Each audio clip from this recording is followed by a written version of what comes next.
ఈరోజు గ్రామాలలో ఆర్బీకే వ్యవస్థ ఈరోజు గ్రామాలలో నిర్వీర్యమైపోయిన పరిస్థితి.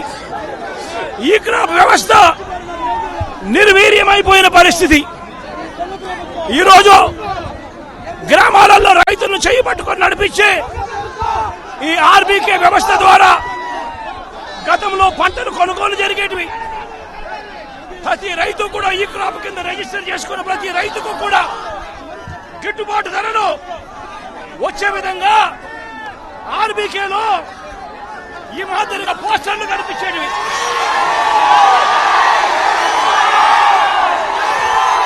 ప్రతి ఆర్బీకేలో కూడా ఈ మాదిరిగా పోస్టర్లు కనిపించేటివి. ఈ గిట్టుబాటు ధరల కంటే కూడా తక్కువ రేటుకు ఏ రైతు అమ్ముకోవాల్సిన పరిస్థితి వచ్చేది కాదు. ఒకవేళ అమ్ముకోవాల్సిన పరిస్థితి ఏ రైతుకైనా ఉంటే ఆ రైతు ఆర్బీకేకి వచ్చి రిజిస్టర్ చేసుకుని 1907కు ఫోన్ చేస్తే చాలు, ఆ రైతులకు వెంటనే ప్రభుత్వం జోక్యం చేసుకుని పంటలు కొనుగోలు చేసే పరిస్థితి. ఆ రోజుల్లో ధాన్యం ప్రొక్యూర్మెంట్ కు 65,000 కోట్ల రూపాయలు ఖర్చు చేసి ధాన్యం కొనుగోలు రాష్ట్ర ప్రభుత్వం రైతులకు గిట్టుబాటు ధర ఇప్పించే కార్యక్రమం చేస్తే ఈ రోజు ధాన్యం కొనుగోలులో ఏ రైతుకు కూడా కనీస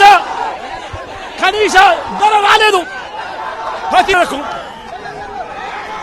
ఇతర పంటల కొనుగోలుకు వైఎస్ఆర్సీపీ ప్రభుత్వ హయాంలో 7,000 కోట్ల రూపాయల పైచీలకు ఇతర పంటల కొనుగోళ్ల కోసం ఖర్చు చేసి ప్రతి రైతును కూడా ఆదుకున్న పరిస్థితి మా ప్రభుత్వంలో ఉంటే ఈ రోజు రైతులకు గిట్టుబాటు ధర ఇప్పించాలన్న ఆలోచన లేదు. ఆర్బీకేల ద్వారా కొనుగోలు చేయాలి అన్న ఆలోచన లేదు. ఒక నంబర్ ఫోన్ కొడితే చాలు ప్రభుత్వం స్పందిస్తుందన్న నమ్మకం ఈ రోజు రైతుల్లో కూడా కరువైపోయిన పరిస్థితులు ఈ రోజు రాష్ట్రంలో కనిపిస్తా ఉన్న పరిస్థితులు.